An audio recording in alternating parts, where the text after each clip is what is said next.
Our next speaker is Cook County Board President. Prior to that, she served as the alderman of the 4th Ward and has been a dedicated community leader whose hallmark qualities in the City Council were a focus on affordable housing. She's been in public service over 2 decades.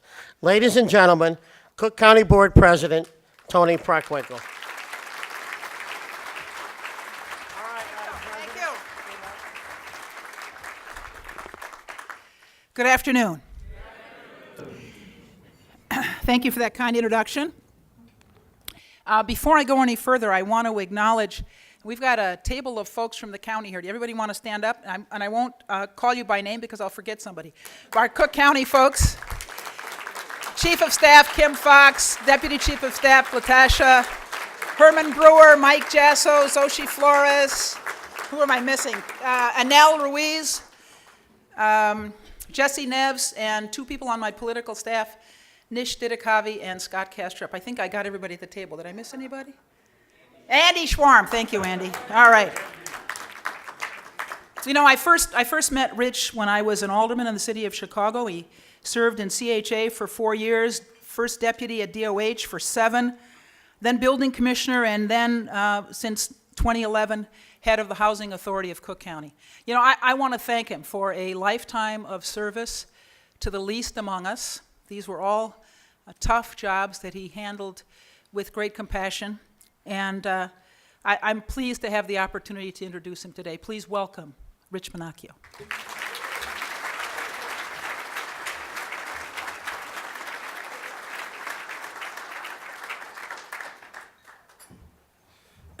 Good afternoon, everybody. Thank you very much, President Preckwinkle. Thank you, Jay, Dr. Green, for having me back. I have had the great good fortune to work in public service for many years. And most important, in addition to the work a lot of us do, which is to really help the less fortunate, and I think Father Ryan's comments were so appropriate. Another thing that I've had is the opportunity to work for some great leaders, even though she's going to come right back. President Preckwinkle is no exception. She mentioned our work together for many years in the city of Chicago. And like she likes to say, back when we were both kids. So we have done a lot together. We were both heavily involved in the transformation of the Chicago Housing Authority, as she mentioned.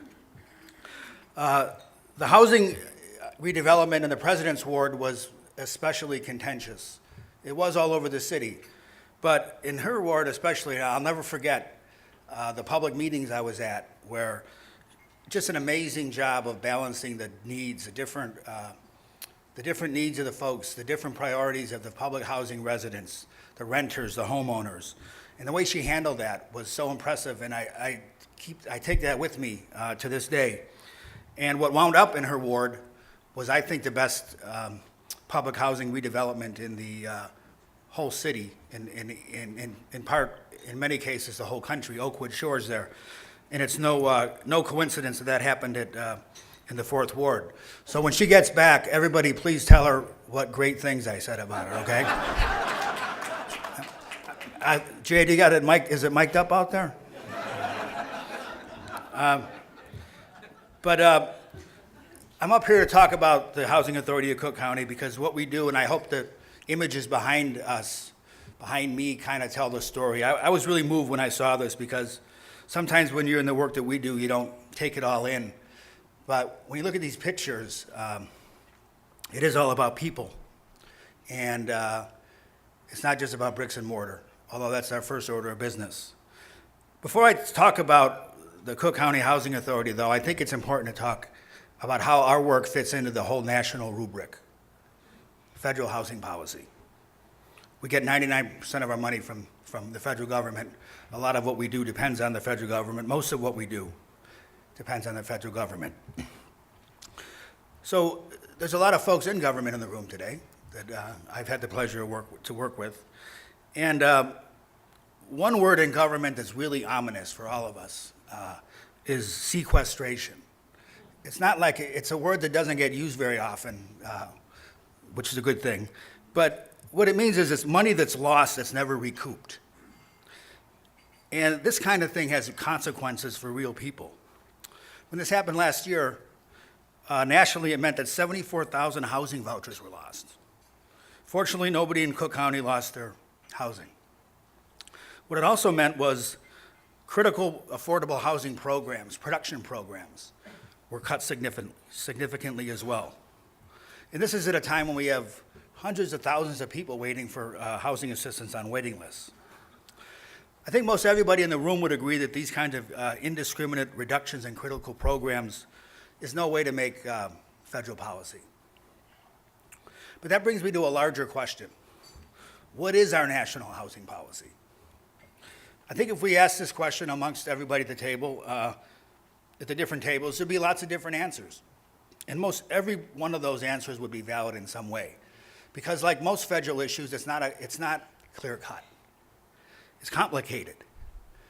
But I will posit today that there really is a relatively clear-cut answer to that question. And the answer to the question is the mortgage interest deduction. Come tax time, there's no question that's one of the things we all like, for good reason. In fact, there's probably nothing more symbolic of the American dream than home ownership. I remember when I bought my first house, and I thought to myself, man, this is a big deal. It is a big deal. So while scholars debate whether the mortgage interest deduction actually leads to higher home ownership rates, it is something that's almost sacrosanct in federal policy. And it indeed reduces the taxes for millions of Americans. But whenever something costs $75 billion a year, I think it's important to take a closer look at it. Today, mortgages of up to $1 million are tax deductible. 77% of the deduction, 77%, benefits those earning in excess of $100,000 a year. Now, even if one supports the concept of a deduction for interest paid on home mortgages, as I do, I think responsible people can and should debate the public benefit gained by offering a tax break to folks who can afford a $1 million mortgage. Why do I focus on this today? Well, the annual HUD budget is now being debated in Congress. And when it's all said and done, the HUD budget will wind up being about half that amount of the mortgage interest deduction. So when I started and talked about what is housing policy in this country, it's important to follow where the money goes, and that's where the plurality of the money goes. So think about that. Key safety net programs that keep a roof over the heads of kids, the disabled, the elderly, the very poor, receive about half as much as the value of the mortgage interest deduction. As HUD Secretary Sean Donovan said last month, we are in the midst of the worst affordable housing crisis the nation has ever seen. 1/4 of the renters in this country have extremely low incomes. In Cook County, that means $22,500 a year or less for a family of 4. And of these 10 million households nationwide, 8.5 million pay either more of half their income for rent, live in substandard housing, or both. As we all know too well, the collapse of the mortgage market back in 2007 had a devastating impact on the nation's economy and the millions of homeowners who suffered through foreclosure or whose mortgages are now underwater. But another less visible casualty of the meltdown are low-income renters. Since 2007, that number has grown by 43%. Why is that? Well, the rental market has tightened. There are a lot more people renting today. That, taken with the wage stagnation and persistent unemployment, lead to the 3 major factors that have exacerbated the affordable housing crisis in this country. Now, I'm going to get to some hopeful news, because there is some, but I think this is, I would be remiss if I didn't point out one other very important statistic. There's been a seismic demographic shift over the past decade or decade and a half, and namely, it's the suburbanization of poverty. Both the Brookings Institution and the New York Times have written extensively of this trend over the last few years. And when you look at the numbers, it's impossible to escape. Now in Cook County, for example, there are as many poor folks that live outside the city of Chicago that live in the city. The Chicago Food Depository has reported that food pantries have reached their limits. And I quote, "But what is new is suburban hunger." This brings me to the Cook County Housing Authority and our role in combating these serious societal problems. Almost 16,000 households depend on assistance from the Housing Authority. We serve predominantly very low-income families, seniors, and disabled folks. Our properties are located throughout the county, up north Wheeling, south suburbs of Fort Heights, and in most every place in between. We operate one of the largest voucher programs in the nation, and our Housing Choice voucher recipients live in over 100 Cook County municipalities. So people in need are everywhere. The first order of business in any organization is directing the resources to where they can do the most good. And I'm proud to say we have done this at HAC. Things like significantly decreasing our energy costs by buying gas wholesale, strengthening our pension program, negotiating solid and fair agreements with our labor union partners, making sure the money, whether it's cut or not, gets directed to where it needs to go, the buildings and the people. We're also entrepreneurs. Much needed revenue is produced through a partnership with the state of Illinois to assist in moving folks from nursing homes into private housing. With HUD, we're assisting the federal government in the operation of the Gary Housing Authority. Next most important is surrounding yourself with quality people. I'm proud to say that we've assembled a top-notch team here at HAC, people who possess not only the professional and technical skills to do the job, but also the drive and compassion needed to make a real difference in people's lives. People who work on weekends to make sure that kids in Fort Heights have a nutritious breakfast. Kids in Robbins can go downtown to the museum. And high school seniors in Chicago Heights can take a college tour at Chicago State. Now to the housing itself. We have an older housing stock, like most public housing in the country. Upgrading the physical condition of that housing and effectively managing it are the two most important responsibilities of any multifamily housing operator. Since 2012, we've rehabbed and occupied nearly 400 units of what was vacant housing. So even in the crisis that we have today, there were units vacant, but we worked hard and with people in this room to get these units habitable and occupied by families and seniors. And it's interesting, this happened in lots of communities where people said nobody would move to. Chicago Heights, Fort Heights, Robbins, Harvey, among others. Just last week, a family of 5, they happened to be in the office, shuttling from shelter to shelter, moved into a beautiful new apartment in Fort Heights. We're now embarking on our most ambitious project to date, modernizing 200 units of housing for seniors and the disabled in Evanston. Through resources directed by President Preckwinkle, Governor Quinn, these 2 buildings in Evanston will receive new roofs, facades, elevators, mechanical systems. Every resident will live in a state-of-the-art building with new appliances, wireless internet access, and community and exercise areas. Just as important, supportive services will be provided on-site in partnership with a very fine organization, New Foundations. We have big plans to upgrade our entire portfolio, and a lot of that's being decided now as we speak in Washington. Whether or not we'll be able to go forward, we're hopeful, but it is a fight. But as I said, it's not enough to address the bricks and the mortar only. Improving the quality of people's lives, especially the kids, has been our top priority. And strong partnerships are the key. For the first time, the State Board of Education Summer Food Program operates on Housing Authority properties. Most of the kids who live in our communities receive free and subsidized lunches while they're in school. But what happens when school's out? Well, now in Robbins, Fort Heights, and Chicago Heights, kids eat a healthy breakfast and lunch during the summertime too. Seniors throughout the county have access to free fruits and vegetables through the Cook County Commodities Program. And thanks to Top Box, as Jay mentioned, created by Chris and Sheila Kennedy, Housing Authority residents receive healthy, tasty, pre-made meals delivered to their door at an affordable price. Last summer, with the help of Blue Cross and Blue Shield, the Bulls, and hundreds of dedicated volunteers, we built a new playground and basketball court in Chicago Heights. And some more good news.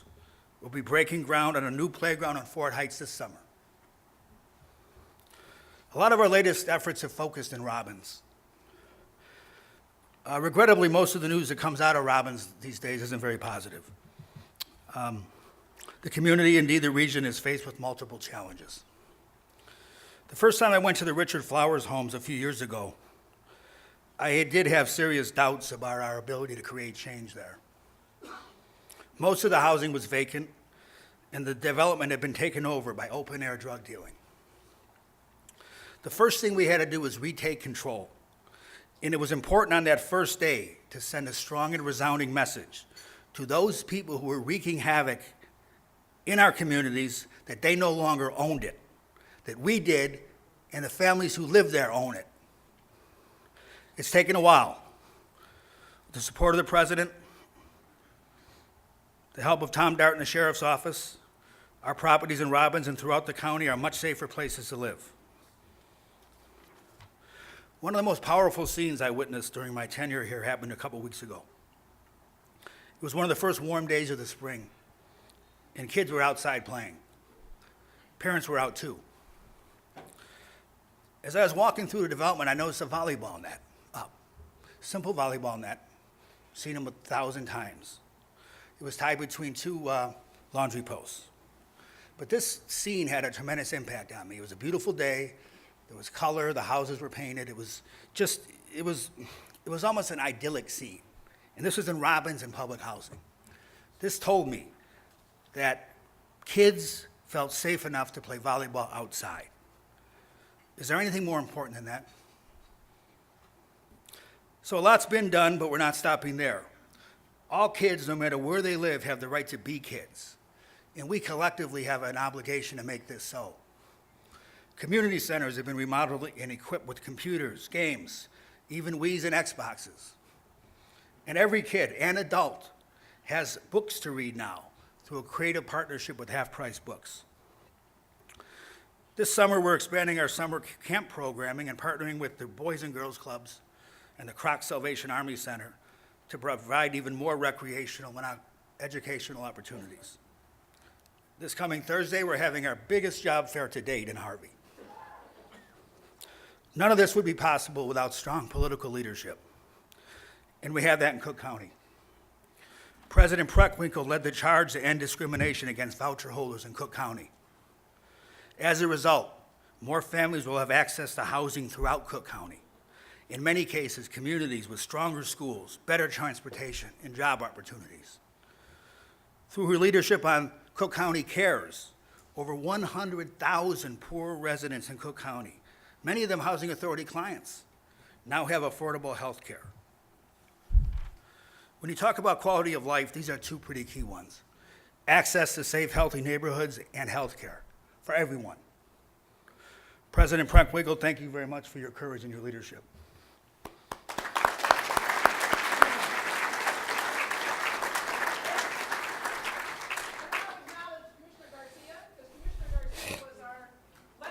Yes.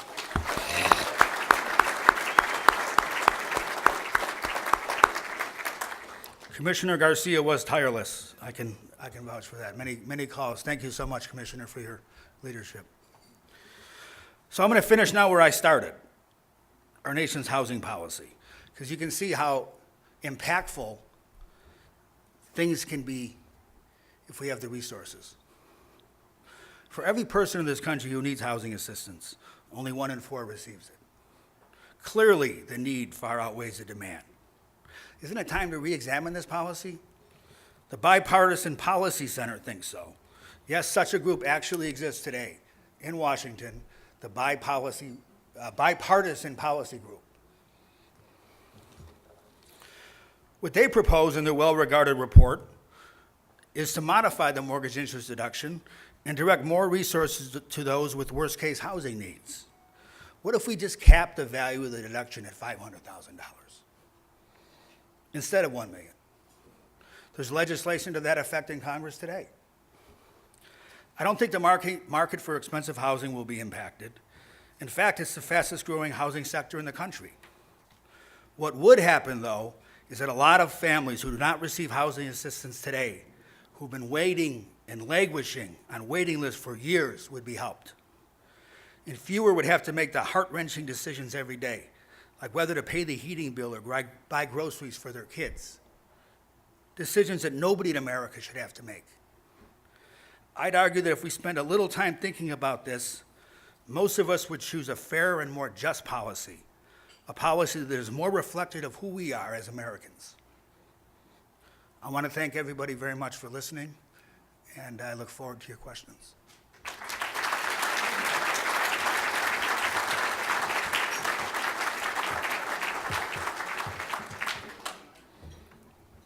Well done, Rich. Well, before the questions come up, where's our people? Raise your hand. Don't be shy. This is a city club. Walk among them. Don't just walk. Go, go, go. Never run for office. The president just said Paul Rodin, 1988 MacArthur Foundation Genius Grant recipient is here. Paul, stand up.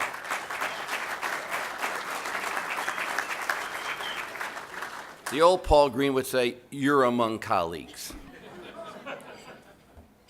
So, sorry, Madam President. Okay, David Northern, Lake County Housing, sequestration, and now HUD changes at the top. News is out. Sean Donovan is moving on out, or Sandra Hernandez moving in. What is the future? Forget all of this. What's the future of public housing, Rich?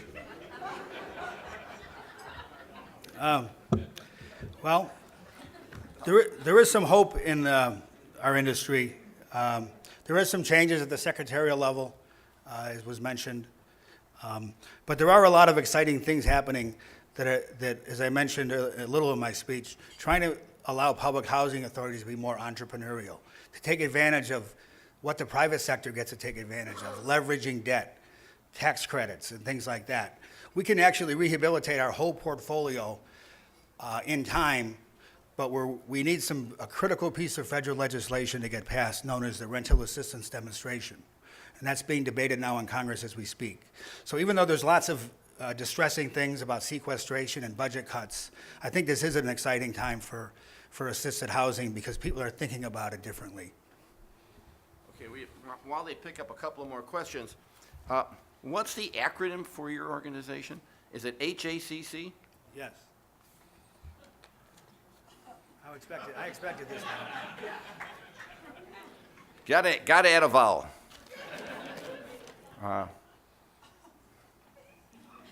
Think about it. Some kind of reform. Well, listen, hacks can reform. Okay, here we go. Philip Nelson, Pitney Bowes. What are the chances that the money made available by changing the mortgage tax deduction would end up at HUD? Good question.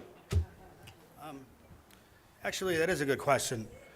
There is in the legislation that's before Congress, if the reform of the mortgage interest deduction would go into the something called the National Housing Trust Fund, which Congressman Eliason from Minnesota sponsored, and it has a lot of co-sponsors. But it's a fair question. I mean, whenever there's new resources to be made available, there's a lot of people waiting in line for them. But you would hope that because it's directly impactful. You have a housing tax policy here, and you have housing production here. There's obviously some synergy, and we would hope that if this does come to pass, that the money would be used to build affordable housing, and including public housing. Okay. We have one more question. Anyone else? Because this is a real sandbag question. I don't want to leave like this. This is a Graham Grady boy hitting below the belt. So be ready, Rich. This is going to be a toughie. You could call on for help. Here we go. To what do you contribute your interest and dedication to public service?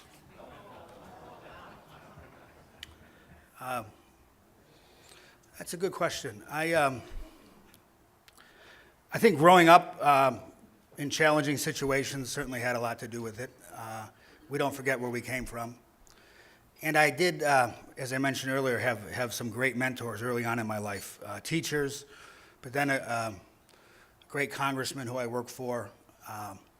So it's always been kind of ingrained in me, and I think it's so important that all of us do whatever we can because we're so lucky to give back. One hell of an answer. Good job. If you got party,